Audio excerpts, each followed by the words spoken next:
खुलुमबाय बड'लेण्ड रादाब नायगिरि बयनिसिमबो फुंबिलिनि गोजोन हामलायथि बावहरबाय।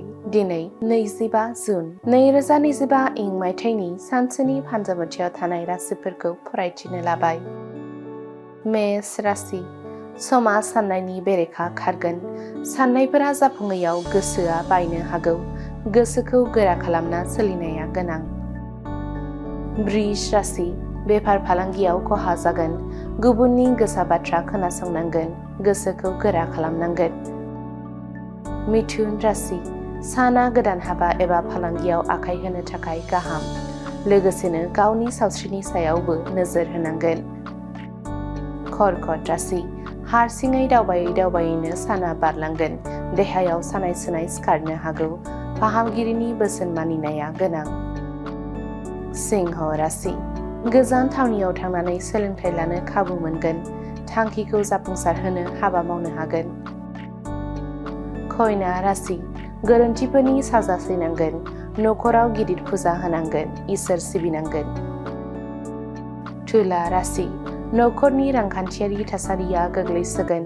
गोबां गोब्राब हाबा मावनांगोन। गुबुननि सायाव सोनारनो गोनां जागोन। वृश्चिक राशि लोगोआनो सुथुर जागोन। नंखायरायनि साजा सहायनांगोन। समाजाव मुं सुजागोन। धनु राशि बिदा फंबायनि गेजेराव अनलायनाया बांगोन। न'खरनि गोजोना गोजोर जागोन। बयबो खौसेयै रंजा खुसियै थानो हागोन। मकर राशि थांखि लानायखौ जाफुंहोनो हागोन। गोजान लामा दावबायनांनो हागौ। लोगोफोरनि मदद आरो बोसोन होनाय मोनगोन। कुम्भ राशि न'खरनि रांखान्थियारि थासारिया गोग्लैसोगोन। खामानिफोरा आद्रा थाजोबगोन। गुबुननि मदद नागिरनांगोन। मीन राशि उदैनि जेंना नुजाथिनो हागौ। मावनो लानाय हाबाखौ जाफुंसारहोनो हानाय नङा। साना दुखुजों बारलांगोन। दिनैनि राशि फरायथिनाया एसेनोसै। बेजों लोगोसेनो दिनैनि साना बुहुमनि साफ्रोमबो सुबुंफोरनि थाखाय गाहाम जाथों बेनि थाखाय बड'लेण्ड रादाब न'खरनि जानानै इसोरनि खाथियाव आरज गाबनाय थाबाय। गोजोन्थों।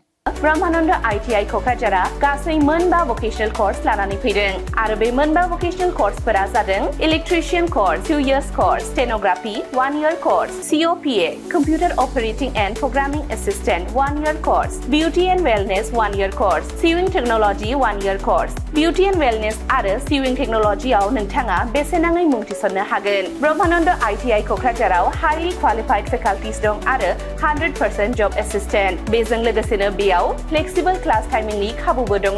बेयाव CIPET, टुल गुवाहाटी बायदि नेशनेल इनस्टिट्युटफोराव एजुकेशनेल टुरनि थाखाय लानानै थाङो आरो रेलवे वर्कशप, बङाइगाव, APDCL बायदिफोराव इन्टार्नशिपनि थाखाय दैथायहरनाय जायो।